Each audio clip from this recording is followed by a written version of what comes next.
সংস্কার হলো অনেক কিছু, কিন্তু হলো এই শিক্ষা সংস্কারটা আসলে আমরা পাই না। আজকে থেকে যদি 15-20 বছর পরে এখানে যদি মাইক্রোচিপ ইন্ডাস্ট্রি বাংলাদেশ ইনশাআল্লাহ এই জায়গাতে থাকবে, এই ভীষণ নিয়ে মূলত আগানো দরকার যে আগামী পৃথিবী কোন জায়গায় যাচ্ছে এবং আমাদের প্রচুর জনসংখ্যা আছে, আমরা চাইলে তাদেরকে একটু ট্রেন করে বিভিন্ন জায়গায় কাজে লাগাতে পারি।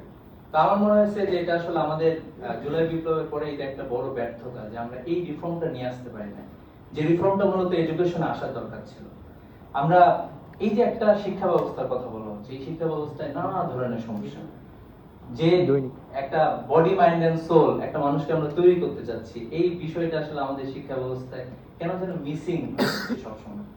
আমরা একটা মানুষ পাচ্ছি না, যাদেরকে পাচ্ছি তারা আসলে ওই জায়গাগুলোতেই বারবার আটকে যাচ্ছে। একটু দেখা দরকার যে যারা আগায় গেল তারা কি জন্য আগায় গেল, কোন জিনিসটা তাদের কাজ করছে, ক্লিক করছে, ফাংশন করছে। এই জায়গাটা শিক্ষা সংস্কারটাকে আমি বিশেষভাবে মানে এটা করার জন্য আমি বিশেষভাবে এটা হচ্ছে মেনশন করতে চাই, এবং আমার মনে হয় যে শিক্ষা নিয়ে একটা পুরোপুরি শ্বেতপত্র প্রকাশ করা দরকার ছিল। কোথায় কোথায় সমস্যা আছে, কি কি সমস্যা আছে, কোনো রাগঢাক ছাড়াই কোন কোন জায়গায় ফাংশন আমাদের লস হচ্ছে, এটা খুব ভালোভাবে নিয়ে আসা দরকার ছিল। এরপরে হচ্ছে যে আমাদের শিক্ষা সংস্কার কমিশন, যেটা দরকার ছিল, অনেকগুলো কমিশন হইলো, কিন্তু শিক্ষা সংস্কার কমিশনটা হয় না। আমাদের তরুণদেরকে আমরা কোন জায়গাটা দিয়ে আমরা সামনে নিয়ে আসবো, যে তরুণরা বিপ্লবটা করলো, নেতৃত্বে তরুণরা ছিল, অন্যান্য সকল শ্রেণী পেশার মানুষ তরুণদের সাথে নেমে আসছিল, তাদের জন্য যে জায়গাটা, এই জায়গাটা আসলে আমরা তৈরি করতে পারি না। সংস্কার হলো অনেক কিছু, কিন্তু হলো এই শিক্ষা সংস্কারটা আসলে আমরা পাই না। এই জন্য এইটা হলো যে আমাদের একটা বিশেষ দাবি। আমাদের শিক্ষাক্রম প্রণয়ন হওয়া দরকার ছিল। একটা এই শিক্ষাক্রম যেটা প্রস্তুত করা হয়েছিল, আমরা দেখলাম যে ভাবছিলাম যে একটা বড় পরিবর্তন হয়েছে 24-এর বিপ্লবে।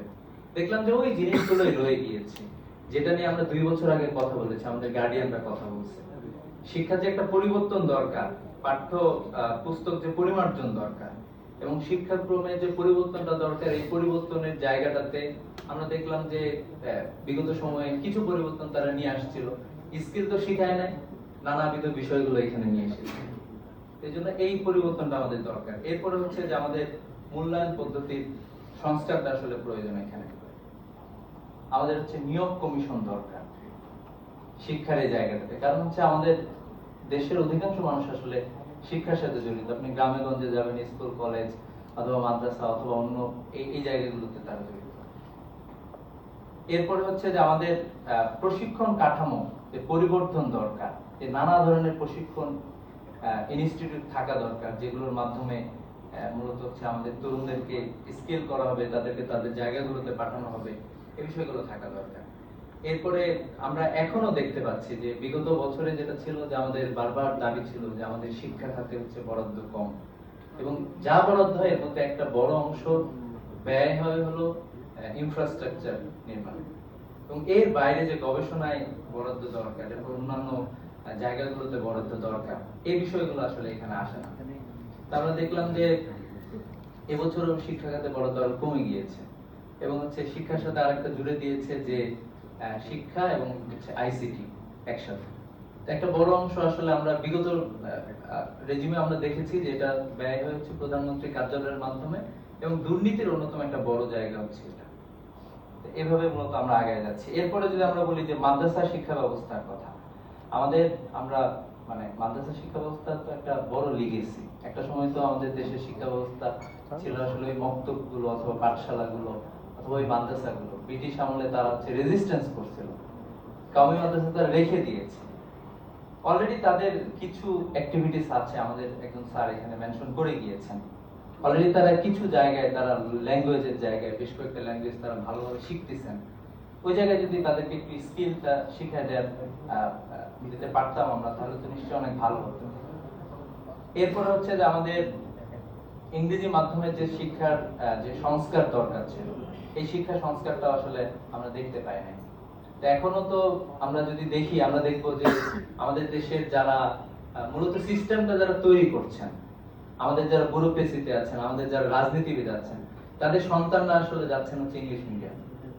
তো বাংলাদেশের শিক্ষা ব্যবস্থা কোথায় গেল, প্রাইমারি স্কুল কোথায় গেল, এটা তাদের কোনো মাথা ব্যথা নাই। আমি তো পড়াশোনা করবো, আমি চলে যাব, ঠিক আছে, এবং আমরা যারা মানে আমাদের ফ্যামিলি যারা সমৃদ্ধ, ইংলিশ মিডিয়ামে পড়তেছি, আর হচ্ছে বাংলাদেশ গোল্লায় যাক এটা নিয়ে আমাদের কোনো চিন্তা নাই, এরকম একটা অবস্থায় আছে। এই জন্য আমার মনে হয় যে বাংলাদেশের যে কোনো সরকারি সুবিধা যারা নেবে, যারা সরকারি দায়িত্ব পালন করবে, তাদের জন্য এটা বাধ্যতামূলক যে শিক্ষা এবং চিকিৎসা তাদেরকে বাংলাদেশেই নিতে হবে। এটা যদি আমরা করতে পারি, আমরা দেখবো যে শিক্ষার একটা আমূল পরিবর্তন মানে সম্ভব। এরপরে আমরা কারিগরি শিক্ষার যে মান বৃদ্ধি করা দরকার ছিল, এটা আসলে আমরা দেখতে পাই না সেভাবে। আমরা মনে করি যে প্রত্যেকটা জায়গায় কোনো একজন তরুণকে স্কিল ভাবে গড়ে তোলার জন্য প্রত্যেকটা জায়গায় যাতে অন্তত তার অপশন থাকে কিছু, তো এই অপশন গুলো শিক্ষা দেওয়ার ব্যবস্থা থাকা দরকার। এরপরে হচ্ছে যে আমাদের যেটা খুবই গুরুত্বপূর্ণ, যে আমরা আইটিটা আসলে ধরতে পারি না, অনেক দূর আগায় গিয়েছে, কিন্তু এআই এর যুগ মাত্র শুরু হয়েছে, এটা আসলে খুব ভালোভাবে দরকার। তো এইটা আমরা খুব ভালোভাবে ধরার জন্য আসলে কিভাবে কি করতে পারি, আমার মনে হয় যে প্রত্যেকটা ইনস্টিটিউশনের রিফর্ম তো দরকার। সবচেয়ে গুরুত্বপূর্ণ হচ্ছে শিক্ষা, এটাকে আমরা যাতে ভুলে না যাই এবং এটাকে যদি বিশেষভাবে গুরুত্ব দিই। তো এই প্রত্যাশা রাখছি।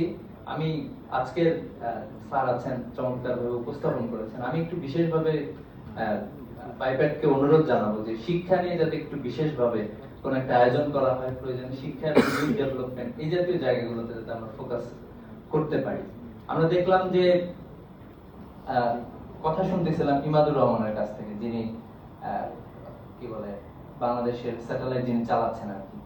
উনি বলতেছিলেন যে তার একটা ভিশন আছে, উনি বলতেছিলেন যে 40s এর ওই সময়টাতে বাংলাদেশে যত ইকুইপমেন্ট আছে, যত মানে ইনভেনশন আছে, এগুলো উনি বাংলাদেশি প্রযুক্তিতে উনি স্যাটেলাইট চালাবেন আর কি। এটা হচ্ছে তার ড্রিম। আমাদের রাষ্ট্রে আসলে আমরা অনেক ক্ষেত্রে এটাও আমরা ব্যর্থ হয়েছি। বাংলাদেশের প্রচুর লোক তো আছে বিভিন্ন জায়গায়, তাদেরকে যদি আমরা একটু কাজে লাগাতে পারি, আমাদের ফিউচারটা কি সে আলোকে যদি আমরা একটু তৈরি করতে পারি, আমার মনে হয় যে এটা আমাদের জন্য অন্যতম একটা গুরুত্বপূর্ণ জায়গা।